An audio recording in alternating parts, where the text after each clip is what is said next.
మిత్రులందరికీ స్వాగతం. నేను మీ తెలుగు టిఎస్ఆర్. మిత్రులారా, ఇంతకుముందు వీడియోలో మనం మొట్టమొదటి రాజకవి మరియు శివకవులలో మొట్టమొదటివాడు అని పేర్కొనబడినటువంటి నన్నేచోడుడు గురించి కొన్ని ప్రశ్నలు, ఆయన ప్రాధాన్యతను తెలుసుకోవడం జరిగింది. మరి దానికి అనుబంధంగా నన్నేచోడుడు 2 అనేటటువంటి అంటే మరికొన్ని ప్రాధాన్యత కలిగినటువంటి విషయాలను ఈ వీడియోలో తెలుసుకునే ప్రయత్నం చేద్దాం మిత్రులారా. మరి ఈ ప్రశ్నలన్నీ కూడా తెలుగుకి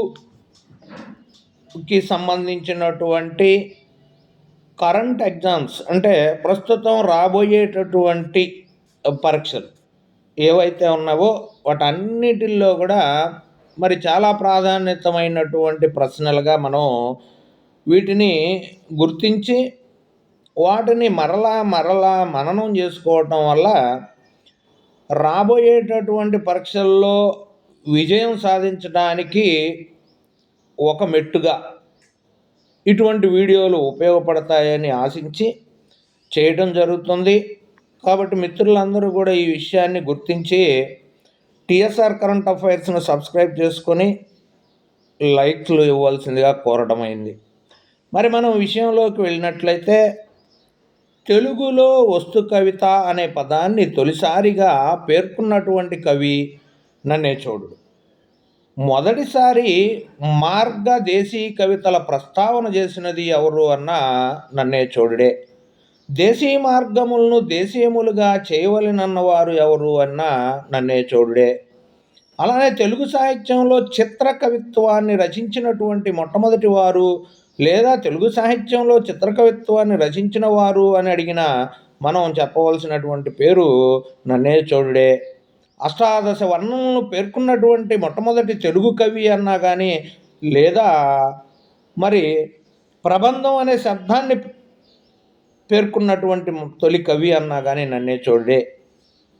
తనది వస్తు కవిత అని తాను వాడే భాష జాను తెలుగులని తెలిపిన కవి నన్నేచోడుడే.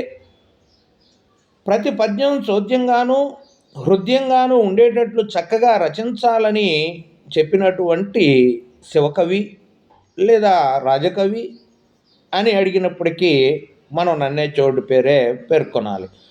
తన కుమార సంభవాన్ని స్వయంగా తన కావ్యాన్ని గురించి తానే స్వయంగా దివ్య సుకృతి, దివ్య కథ, ఉత్తమ కావ్యంగా తానే పేర్కొన్నటువంటి కవి. అంటే ఈ ప్రశ్నను ఎలా అడగవచ్చు అని అంటే ఇప్పుడు చదివేటప్పుడు మన తేలిగ్గా అనిపిస్తుంది, కానీ సింపుల్గా కుమార సంభవాన్ని దివ్య సుకృతి అని ఎవరు పేర్కొన్నారు అనగానే మరి ఆయన కావ్యాన్ని ఆయనే పేర్కొన్నాడని మనం అనుకోము. కాబట్టి ఎవరా అని మనం వేరే ఆప్షన్కి వెళ్ళేటటువంటి సందర్భాలు జరుగుతూ ఉంటాయి.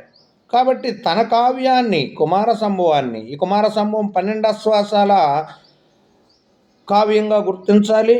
మరియు ఈ కుమార సంభవాన్ని తన గురువు అయినటువంటి జంగమ మల్లికార్జునుడికి అంకితం చేయడం జరిగింది అనే విషయాన్ని కూడా మనం ఇక్కడ గుర్తించాలి. మరి అటువంటి కావ్యాన్ని తానే స్వయంగా దివ్య సుకృతి అని, దివ్య కథ అని, ఉత్తమ కావ్యం అని తానే పేర్కొన్నాడు అనేది ఇక్కడ ప్రాధాన్యత. దీన్ని బాగా గుర్తించాలి. మరి అదేవిధంగా ఈ నన్నేచోడుడు గురించి తెలియజేసినటువంటి శాసనాలు 2 ప్రధానంగా కనపడతా ఉన్నాయి. ఆ రెండిట్లో ఒకటి పెదచెరుకూరు శాసనం కాగా మరొకటి డోకిపర్రు శాసనం అని మనం గుర్తించాలి. పెదచెరుకూరు శాసనంలో మరి నన్నేచోడుడి గురించి ఆయన కాలాన్ని గురించి ప్రధానంగా పేర్కొనడం జరిగింది. మరి డోకిపర్రు శాసనం మొత్తంగా ఈ నన్నేచోడుడి గురించి పేర్కొనడం జరిగింది. అంటే 2 శాసనాల్లో కూడా ఈ నన్నేచోడుడి గురించి వివరాలు ఉన్నాయి అనేటటువంటి విషయాన్ని మనం గుర్తించాలి. ఈ విధంగా తెలుగు సాహిత్యంలో మొట్టమొదటి రాజకవి అయినటువంటి, మొట్టమొదటి శివకవి అయినటువంటి మరియు మొట్టమొదటిసారి ప్రబంధం అనే శబ్దాన్ని ఉపయోగించినటువంటి కవి, మరియు ఈయన ఇంకా అద్భుతంగా అసలు ప్రబంధం అంటే అష్టాదశ వర్ణనలు ఉన్నటువంటి కావ్యం అనేటువంటి చెప్పినటువంటి కవి. ఇన్ని చెప్పినటువంటి ఈ కవిని గురించి మనం కొద్దిగా జాగ్రత్తగా గుర్తించాలి.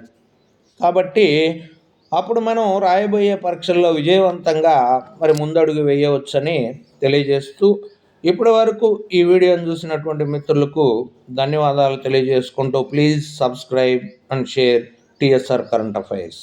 ధన్యవాదాలు.